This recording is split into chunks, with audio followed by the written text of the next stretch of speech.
Feathers getting ruffled in the Northwest. We've got a lot of affection for Russell Wilson here, and after watching what he did for this team, the last 5 regular season games when the team went on a historic winning streak, those 2 playoff games when he rallied the Seahawks from double-digit deficits, but there's still a lot for him to prove on the national stage, and I think it's something that when we look at him here in Seattle, and I know if you ask me which of the quarterbacks in the league would I trade him for, when you look at going down the road, I'd say Aaron Rodgers, maybe Andrew Luck, probably Andrew Luck in my opinion, but I think you could debate that one.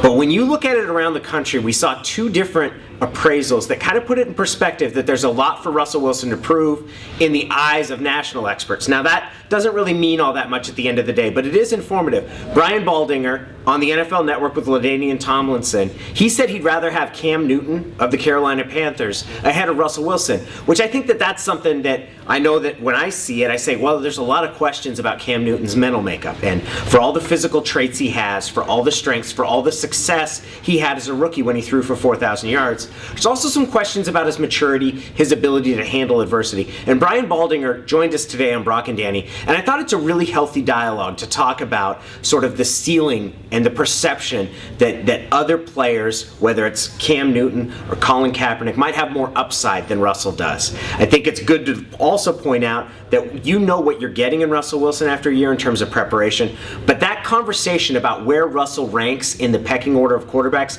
it's going to continue. In fact, NFL.com's Greg Rosenthal put together his list of top 10 quarterbacks who are 25 and under. Now, it's an impressive group. You've got Sam Bradford, a former #1 pick in there, Matthew Stafford, a former #1 pick, and Cam Newton as well, and Rosenthal ranked Russell 5th.